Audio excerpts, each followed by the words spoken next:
पहले वीडियो में मैंने बताया कि सर्कल ऑफ विलेज जो है वो किस तरह का है ना। ठीक है, अब इसी की कॉरेस्पॉन्डिंगली मैंने ब्रेन स्टेम ड्रॉ किया है। ठीक है, और ब्रेन स्टेम के साथ पहले मैं ब्रेन स्टेम बताऊंगी। ब्रेन स्टेम में कौन कौन सा एरिया आता है और कौन कौन सा न्यूक्लियस। ठीक है, मतलब कि ओकुलोमोटर हो गया, एब्ड्यूसेंट हो गया, ट्रोक्लियर हो गया, ये कहाँ कहाँ मौजूद है। ठीक है, फिर उसी के कॉरेस्पॉन्डिंगली मैं बताऊंगी कि ये सर्कल ऑफ विलिस, ठीक है ना, ये ब्लड सप्लाई इसको कैसे दे रहा है, और वो ब्लड सप्लाई मैंने इधर ब्लड सप्लाई के एरिया में लिखनी है। सबसे पहले मैंने तुम समझाना है कि ब्रेन स्टेम जो है ना, इसकी डिवीजन किस तरह की है। ठीक है, तो ब्रेन स्टेम में हमारे पास कौन कौन सा एरिया आता है। ठीक है, तो ब्रेन स्टेम में हमारे पास मेडुला आता है, पॉन्स आता है, ठीक है, और मिड ब्रेन आता है। सही है। अब देखो, अब मैं तुम्हें बताऊंगी कि कौन से न्यूक्लियस हमारे पास मीडियल है, ठीक है, इन एरियाज में, और कौन से न्यूक्लियस जो है वो लेटरल है।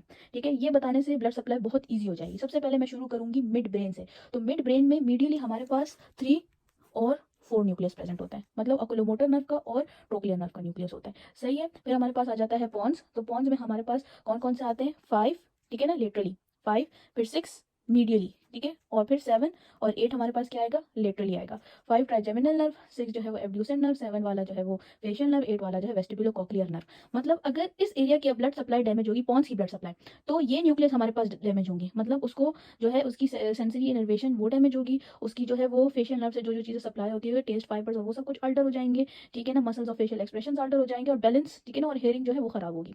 ठीक है। अब जो है मेडुला में, अच्छा मेडुला में, तो मेडुला में हमारे पास किस तरह डिस्ट्रीब्यूशन है, तो मैं बताती हूँ। 9, 10, 11 और ये है 12। सही है। मतलब ये सारे आप, ये मिड ब्रेन, पॉन्स और मेडुला में मीडियल कौन कौन से न्यूक्लियस है, और मिड ब्रेन, पॉन्स और मेडुला में कौन कौन से लेटरल न्यूक्लियस है। ठीक है, सबसे पहले मैंने मिड ब्रेन से स्टार्ट किया, 3, 4, ठीक है, फिर 5, 6, 7, 8, और फिर 9, 10, 11 और फिर 12। अच्छा, ये सब मैंने बता दिया। ठीक है, अब तुम्हें सारे न्यूक्लियस के फंक्शंस पता है कि ओकुलोमोटर नर्व का क्या फंक्शन है, ठीक है, ट्रोक्लियर का क्या है, ठीक है, LR6SO4 वाला जो है, ठीक है, और 6 का क्या है, 5, 7, 8 का क्या है, 9, 10, 11, 12 का क्या है। ठीक है, अब जो है तुम्हें न्यूक्लियस के पता है, उनके फंक्शन भी पता है, ये भी पता चल गया कि न्यूक्लियस कहाँ कहाँ प्रेजेंट है, ठीक है, और इनके फंक्शन क्या है, ये तो हमें पहले से पता है। ठीक है, अब जो है मैं इसी के कॉरेस्पॉन्डिंगली और इसके कॉरेस्पॉन्डिंगली ब्लड सप्लाई जो है ना वो समझाती हूँ। फॉर एग्जाम्पल हम स्टार्ट करते हैं इसको मेडुला से। ठीक है, मेडुला जो है ये सबसे नीचे वाला एरिया है। ठीक है, मतलब मैं इसकी ब्लड सप्लाई भी इधर लिखूंगी, मीडियल के मीडियल मेडुला को कौन सी ब्लड सप्लाई हो रही है, और लेटरल मेडुला को कौन सी सप्लाई हो रही है। अब जो मैंने सर्कल ऑफ विलिस समझाया, ठीक है, उसमें यहाँ पे मेडुला का एरिया देखो, ये वाला एरिया और ये सब कॉरेस्पॉन्ड कर रहे हैं। ठीक है, तो इसमें जो मेरे पास मीडियल ब्लड वेसल है, तो वो कौन सी, एंटीरियर स्पाइनल आर्टरी। तो मैं मेडुला के मीडियल यहाँ पे लिखूंगी एंटीरियर स्पाइनल आर्टरी। ठीक है, उसके बाद जो है लेटरली यहाँ पे कौन सी है, तो लेटरली यहाँ पे है पोस्टीरियर इंफीरियर सेरेबेलर आर्टरी। ठीक है, तो मैंने इधर ब्लड सप्लाई के एरिया में पोस्टीरियर इंफीरियर सेरेबेलर आर्टरी लिख दिया। सही है। तो अब इससे जो है बड़ा आसान है कि अगर हमारे पास लेटरल मेडुलरी सिंड्रोम होगा, ठीक है ना, जो यहाँ पे बुक में इन्होंने बताया भी है कि लेटरल मेडुलरी सिंड्रोम में क्या क्या होता है ना, एटेक्सिया होता है, निस्टिग्मस होता है, फेशियल टेम्परेचर लॉस होता है, गैग रिफ्लेक्स जो है वो डिक्रीज हो जाता है, हॉर्सनेस ऑफ वॉइस हो जाती है। तो अगर तुम इसकी नर्व्स देखो, इसके न्यूक्लियस देखो 9, 10, 11, ठीक है ना, तो ये लेटरल मेडुलरी सिंड्रोम में ये सिम्टम्स आना बहुत कॉमन हो गया। ठीक है, अब तुम्हें पता चल गया लेटरल मेडुलरी सिंड्रोम है, तो अब हमारे पास यहाँ पे ब्लड सप्लाई कौन सी डैमेज है, आसानी से कहोगी कि posterior inferior cerebellar artery damage है। खैर ये बात की बात है, जब एमसीक्यूज डिस्कस करेंगे तो इस डायग्राम को हम ध्यान में रखेंगे। अब बाकी का आता है। ठीक है, अब ये हमारे पास पॉन्स है, अब पॉन्स का मीडियल एरिया, तो मीडियल एरिया का पॉन्स यहाँ पे कौन कॉरेस्पॉन्ड करा, ये बेसिलर आर्टरी। तो मीडियली मैंने क्या लिखना है, बेसिलर आर्टरी।